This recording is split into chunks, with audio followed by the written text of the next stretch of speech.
Good morning बच्चों। आज हम क्लास 11th का चैप्टर 5 स्टेट्स ऑफ मैटर पढ़ाने जा रहे हैं। जैसा कि हम जानते हैं मैटर की 3 स्टेट होती हैं, सॉलिड, लिक्विड और गैस। सॉलिड स्टेट के बारे में हम क्लास 12th में पढ़ेंगे। इस क्लास में हम लिक्विड और गैस स्टेज के बारे में पढ़ेंगे।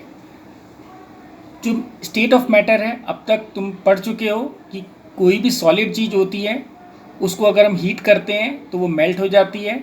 मेल्ट होने के बाद वो लिक्विड स्टेट में आ जाती है, और लिक्विड को अगर हम और ज़्यादा हीट देते हैं तो वो वेपोराइज होकर गैस बन जाती है। और अगर हम इसका उल्टा करते हैं, यानी गैस को कंडेंस करने की कोशिश करते हैं, तो वो लिक्विड बन जाता है। और लिक्विड को अगर सॉलिडिफाइड या फ्रीजिंग करेंगे तो वो सॉलिड बन जाएगा। एक प्रोसेस और भी होती है जिस प्रोसेस से सॉलिड जो होती है वो डायरेक्ट गैस स्टेट में कन्वर्ट हो जाती है, लिक्विड स्टेट में जंप नहीं करती है। और ऐसा ही उल्टा भी होता है, गैस को सीधे ही सॉलिड बन जाती है। ठीक है, तो एक प्रोसेस हमारा सब्लिमेशन है, दूसरा हमारा डिपोजिशन है। तो इस तरह ये चीज़ें हम पहले भी पढ़ चुके हैं।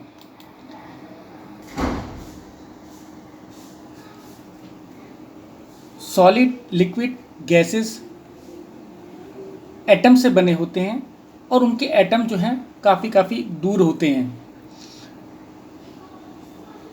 जो गैसेस एटम होता है वो तो काफ़ी दूर होता है, लिक्विड के थोड़े पास होते हैं और सॉलिड के बहुत ही पास होते हैं। एक एटम और दूसरे एटम या एक मॉलिक्यूल और दूसरे मॉलिक्यूल के बीच में फोर्स ऑफ अट्रैक्शन होता है। उस फोर्स ऑफ अट्रैक्शन को हम इंटरमॉलिक्यूलर फोर्सेस कहते हैं। ये हमेशा अट्रैक्टिव होता है और इनको वंडरवॉल ऑफ फोर्सेस भी बोला जाता है। लेकिन एक चीज़ और भी है, जो अट्रैक्टिव फोर्सेस एक आयन और एक डायपोल के बीच में होगा वो आयन डायपोल फोर्स कहलाता है और वो वंडरवॉल फोर्स नहीं है।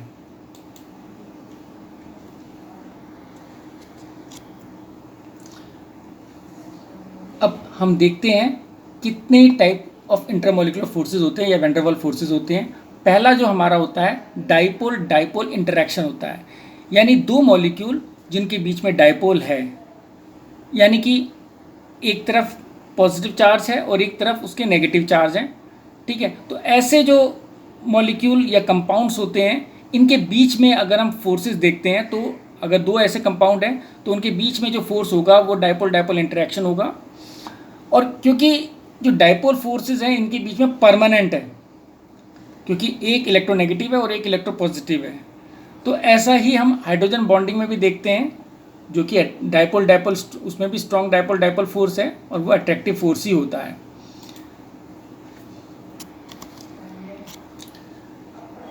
अब कुछ बातें जानने वाली हैं। पहली बात यह है कि डाइपोल डाइपोल फोर्सेस में जो होता है पार्शियल चार्ज ही इन्वॉल्व होता है, और ये जो है पार्शियल चार्ज इन्वॉल्व हो रहा है। और ये इसमें जो फोर्स होता है वो लंदन फोर्स से वीक होता है, लंदन फोर्स से स्ट्रांग होता है और आयन आयन इंटरेक्शन से वीक होता है। जो अट्रैक्टिव फोर्सेस हैं वो अगर डिस्टेंस बढ़ाएंगे तो अट्रैक्टिव फोर्सेस भी डिक्रीज होगा, यानी डायपोल के बीच में अगर डिस्टेंस बढ़ा देते हैं तो अट्रैक्टिव फोर्स डिक्रीज हो जाएगा। एक और चीज़ है कि जो पोलर मॉलिक्यूल्स होते हैं उनमें लंदन फोर्स भी प्रेजेंट होता है और डाइपोल डाइपोल फोर्स भी प्रेजेंट होता है, तो इन दोनों का कंबाइंड इफेक्ट उसका इंटरमॉलिक्यूलर फोर्स होगा। अब दूसरा हमारा डाइपोल इंड्यूस्ड डाइपोल इंटरेक्शन, यानी कि इसमें एक मॉलिक्यूल तो हमारा ऐसा है जिसके पास परमानेंट डाइपोल है, यानी वो पोलर मॉलिक्यूल है, और दूसरा मॉलिक्यूल हमारा नॉन पोलर मॉलिक्यूल है। जब एक पोलर मॉलिक्यूल एक नॉन पोलर मॉलिक्यूल के पास आता है तो उसमें भी पोलैरिटी प्रोड्यूस कर देता है या इंड्यूस कर देता है। तो ऐसे में इन दोनों के बीच लगने वाला फोर्स जो होता है वो polar induced dipole force interaction force कहलाता है। अब देखो यहाँ पर देखो, ये पहला जो है पहला एटम जो है इसमें देखो डाइपोल है, पोलैरिटी है, दूसरा हमारा नॉन पोलर, इसमें पोलैरिटी नहीं है। डाइपोल नहीं है, डाइपोल मोमेंट नहीं है। लेकिन जब दोनों पास पास आए तो दोनों में डाइपोल मोमेंट आ गया। अब हमारे पास तीसरे तरह का फोर्स आता है लंदन फोर्स या डिस्पर्शन फोर्स। अब ये फोर्स जो होता है वो नॉन पोलर एटम्स या मॉलिक्यूल्स के बीच में होता है, और हम जानते हैं कि कोई भी नॉन पोलर मॉलिक्यूल के पास कुछ समय के लिए कभी कभी क्या होता है, एक पोलैरिटी बन जाती है उसके बीच में, और ये पोलैरिटी जो बनती है, मोमेंटरी जो पोलैरिटी बन जाती है, वो उसके इलेक्ट्रॉन चार्ज क्लाउड का एक तरफ शिफ्ट हो जाने के कारण बन जाती है कभी कभी, और वो इंस्टेंटेनियस होती है, कभी कभी होती है शॉर्ट टाइम के लिए बनती है वो। और लेकिन जैसे ही अगर ये ऐसी पोलैरिटी बनी अगर किसी एटम में, तो उस वो एटम अपने पास वाले एटम को में भी डाइपोल इंड्यूस कर देगा। अब देखो यहाँ पर एक एटम ये है, एक एटम बी है। अब एटम ए में इंस्टेंटेनियस डाइपोल मोमेंट प्रोड्यूस हुआ, देखो ये इसका इलेक्ट्रॉन क्लाउड जो है वो इस तरफ शिफ्ट हो गया, ठीक है। तो ये सारा का सारा इलेक्ट्रॉन क्लाउड एक तरफ शिफ्ट हो गया, तो प्लस चार्ज दूसरी तरफ चला गया, तो इसमें एक डाइपोल मोमेंट आ गया। लेकिन जैसे ही इसमें इलेक्ट्रॉन डेंसिटी एक तरफ शिफ्ट हुई, राइट हैंड साइड पर शिफ्ट हुई, तो इसमें भी पोलैरिटी डेवलप हो जाएगी, तो इंड्यूस डाइपोल इसमें भी शिफ्ट हो जाएगा और ये मॉलिक्यूल भी डिस्टॉर्ट हो जाएगा। इस तरह दोनों, और ये प्रोसेस राइट साइड में भी हो सकता है और लेफ्ट साइड में भी हो सकता है। किसी भी तरफ इलेक्ट्रॉन क्लाउड शिफ्ट होने से मोमेंटरी हमारे पास जो है वो पोलैरिटी प्रोड्यूस हो जाती है।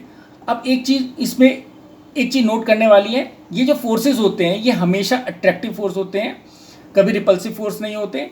और there is interaction energy is inversely proportional to 6th power of the distance between two interacting particles, यानी कि इनके बीच में कुछ एनर्जी भी होगी, कितनी एनर्जी पर ये पोलैरिटी इसकी चेंज होएगी, पोलर बन जाएगा, तो वो 1/r⁶ है। r जो है दोनों पार्टिकल के बीच का डिस्टेंस है।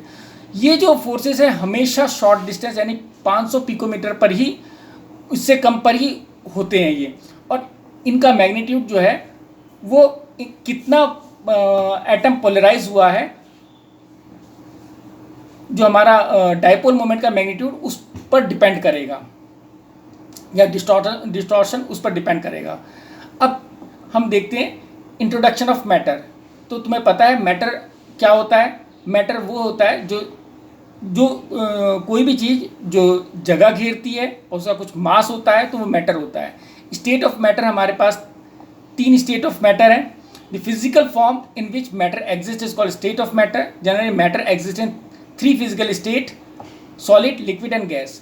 Gas state, the physical form of matter which has neither definite shape nor definite volume is called gas। ऐसी physical state जिसमें मैटर के पास ना तो कोई शेप होती है और ना ही कोई उसका डेफिनेट वॉल्यूम होता है, तो उस स्टेज को हम कहते हैं गैस। गैस स्टेज जो होती है इनमें इंटरमोलिकुलर फोर्सेस वीकेस्ट होते हैं। गैसेस को बहुत ज़्यादा कंप्रेस कर सकते हैं, और गैसेस हर डायरेक्शन में इक्वल प्रेशर एक्सर्ट करती हैं। अगर कोई गैस हम मिक्स करें, 2 गैस को हम मिक्स करें, तो ऑल प्रोपोर्शन, किसी भी प्रोपोर्शन में बिना किसी मैकेनिकल एड के इवनली मिक्स हो जाएंगी।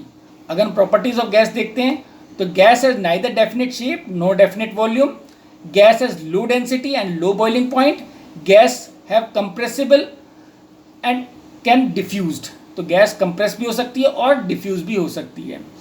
अब हम देखते हैं कि कितनी गैसेस प्रेजेंट हैं। हमने पीरियोडिक टेबल देख रखी है, तो सबसे पहले देखो 18th ग्रुप, यहाँ पर हमारी नोबल गैस होती हैं, तो ये सारी की सारी हमारी गैसेस हैं: हीलियम, नियन, आर्गन, क्रिप्टन, जिनन, रेडॉन।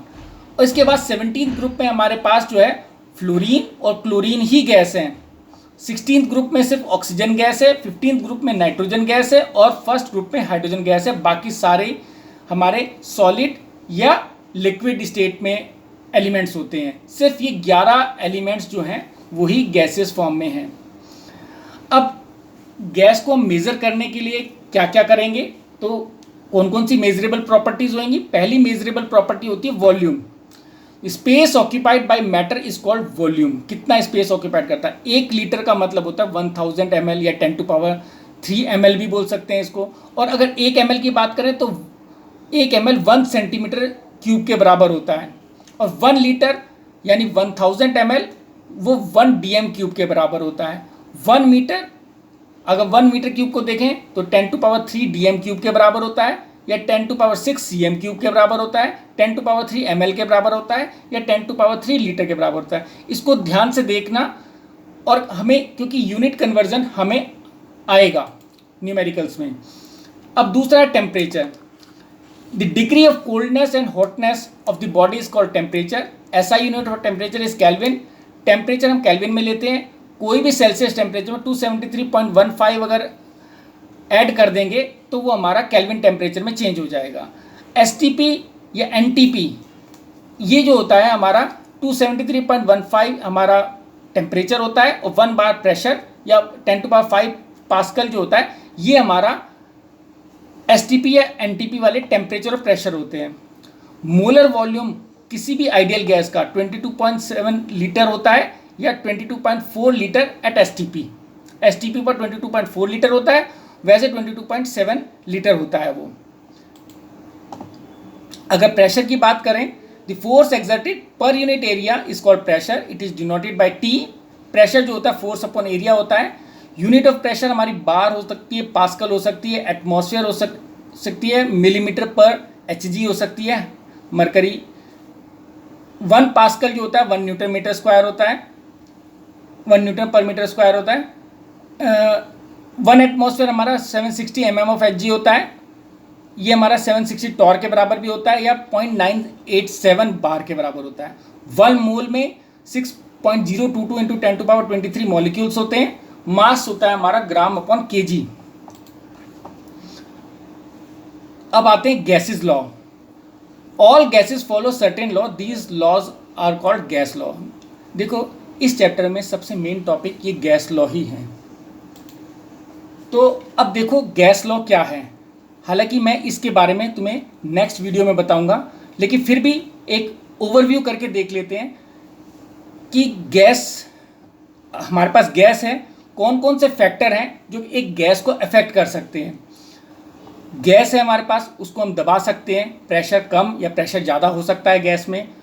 वॉल्यूम जो है अगर हम दबा देंगे तो उसको गैस कम स्पेस लेगी, और अगर रिलीज़ करेंगे प्रेशर को तो गैस ज़्यादा स्पेस लेगी। ऐसी टेम्परेचर कम और ज़्यादा किया जा सकता है। हम इन 3 चीज़ों में से एक चीज़ को कांस्टेंट रखेंगे तो हमारा बाकी 2 चीज़ों में रिलेशन जो भी होगा वो हमारा एक लॉ होगा। अब देखो हम पहले करते हैं प्रेशर को कांस्टेंट करते हैं, यानी प्रेशर में हम चेंज नहीं करेंगे। हम बिना प्रेशर को चेंज करे वॉल्यूम और टेम्परेचर के बीच में अगर रिलेशन निकालना चाहें तो हमारे पास बनता है चार्ल्स लॉ। यानी प्रेशर कांस्टेंट है, प्रेशर की कोई प्रेशर ना बढ़ेगा ना घटेगा, और वॉल्यूम और टेम्परेचर में क्या फ़र्क होगा वो हमारा चार्ल्स लॉ आएगा। अब देखो इसमें चार्ल्स लॉ क्या है, V1/T1 = V2/T2। ऐसे ही अगर हम वॉल्यूम कांस्टेंट ले लेते हैं तो हमारा गेल-उसाक लॉ बनता है। तो इसमें प्रेशर और टेम्परेचर के बीच में रिलेशन आ जाएगा, यानी P1/T1 = P2/T2। अगर हम टेम्परेचर कांस्टेंट लेते हैं तो हमारे पास 2 लॉ बनते हैं, Boyle's law, Avogadro law. Temperature constant अगर हम ले रहे हैं तो प्रेशर और वॉल्यूम में रिलेशन आएगा। तो प्रेशर और वॉल्यूम हमारा मल्टीपल में आता है, ठीक है। तो P1V1 = P2V2 हमारा बॉयल्स लॉ है। और इधर हम नंबर ऑफ मोल्स अगर ले लें तो V1/N1 = V2/N2, ये हमारा एवोगाड्रो लॉ है। अब देखो अगर हमने चार्ल्स लॉ, गेल-उसाक लॉ और बॉयल्स लॉ को कंबाइन कर दिया, यानी तीनों लॉ हमने कंबाइन करे, तो देखो हमारे पास क्या बनेगा, P1V1/T1 = P2V2/T2। ये हमारा कंबाइन गैस लॉ है। इसी तरह अगर हम चार्ल्स लॉ, बॉयल्स लॉ और एवोगाड्रो लॉ को कंबाइन करते हैं तो हमारी बनती है आइडियल गैस इक्वेशन, यानी PV = NRT। अब हम इसमें N जो होता है वो मास अपॉन मोलर मास होता है। N की जगह हम मास अपॉन मोलर मास लिख दें, और ये V जब इसके नीचे जाएगा तो मास अपॉन वॉल्यूम हमारा होता है डी यानी डेंसिटी। तो हमारी एक रिलेशन इसी इक्वेशन से अगर हम ये दोनों चीज़ रिप्लेस कर दें तो हमारे पास क्या बनता है, D equals to M upon R T into P. तो ये हमारा डेंसिटी का फार्मूला बन जाता है। तो ये हम अगले वीडियो में इन सब चीज़ों के बारे में डिस्कस करेंगे। अभी के लिए थैंक यू।